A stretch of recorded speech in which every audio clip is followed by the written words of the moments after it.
Je suis président de l'Institut Gaston Monnerville, qui est un véritable think tank ultramarin, c'est-à-dire un lieu de réflexion. L'association aujourd'hui, au départ, elle a été plutôt créée. Pourquoi? Parce qu'on s'est rendu compte qu'il y avait un véritable déficit d'information sur les questions juridiques et sur les questions économiques intéressant les collectivités d'outre-mer.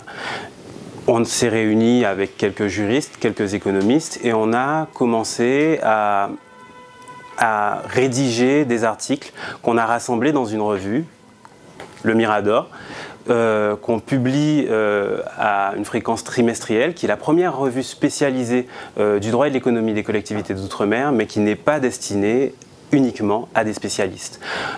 Notre objectif, c'est véritablement de vulgariser l'information pour les ultramarins, à travers différents moyens. Le premier, c'est évidemment la revue du droit et de l'économie des collectivités d'outre-mer. Le deuxième, c'est notre site internet adecom7374.fr. Et le troisième, ce sont des ateliers de débat qui sont organisés par l'association. Notre objectif, c'est véritablement de provoquer une réflexion sur nos territoires et de vulgariser l'information. Alors, on peut nous retrouver, d'ailleurs à l'occasion de ces différents événements, on nous retrouvait sur Twitter grâce au live tweet de l'association et également sur Facebook. À ce titre, j'invite toutes les personnes qui sont intéressées par l'activité à nous contacter soit par Facebook, sur notre page Facebook Adecom7374, soit par mon numéro de téléphone, tout simplement, 0695 05 87 08. À qui s'adresse l'Institut Gaston Monnerville? Naturellement, il s'adresse au départ à des juristes, à des économistes, à des politistes qui souhaiteraient participer à notre activité de fond. Mais il n'y a pas que ça. Il y a aussi tout l'aspect humain, l'aspect partage aussi d'informations. Et là, l'Institut Gaston Monnerville s'adresse à tout un chacun, aux étudiants, aux professionnels, aux politiques, puisqu'on formule aussi des propositions dans le cadre de nos travaux. Et naturellement, notre public est très large.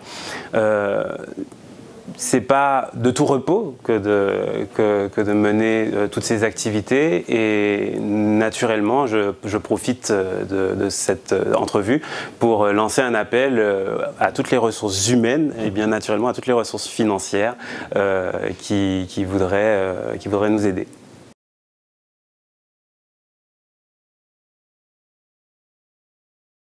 Un message à la jeunesse de l'Institut Gaston Monnerville. Ça me fait penser au slogan, tout simplement, de notre institut, qui est une synthèse qui est faite par deux penseurs. C'est d'un côté Rosan Girard qui disait sommer les Outre-mer de penser par eux-mêmes qu'ils existent, et de l'autre côté, une phrase que j'ai tirée de Cahier d'un retour au pays natal d'Aimé Césaire, qui veut qu'on puisse les sommer libres, enfin, de tirer de leur intimité close la succulence des fruits.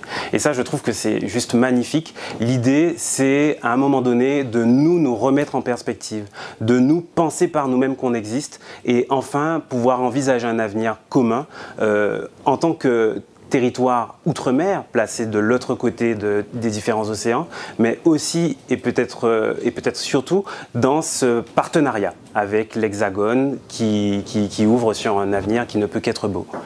À titre personnel, mon message pour les jeunes, c'est big up déjà au départ pour tout ce qui est fait et qu'on ne reconnaît pas assez.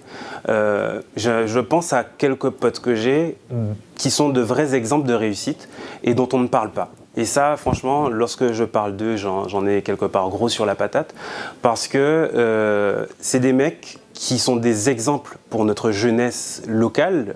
Je parle évidemment en Guadeloupe, mais je parle de tous les territoires d'outre-mer, et qu'on ne prend pas assez en exemple. On se concentre sur tout ce qu'il y a de mauvais chez les jeunes, et on ne parle pas du tout de ces jeunes qui réussissent. Je pense à l'un de mes super potes qui est pilote de ligne, je pense à mon ami qui est avocate, je pense évidemment à un autre qui est ingénieur. Enfin, tous ces jeunes-là qui sont juste des illustrations de ce que la jeunesse peut porter au pays, au territoire et à la France d'une manière générale, on fait comme si on les mettait de côté, on les oubliait et on ne se concentre que sur une jeunesse qui fait des cas, si on veut.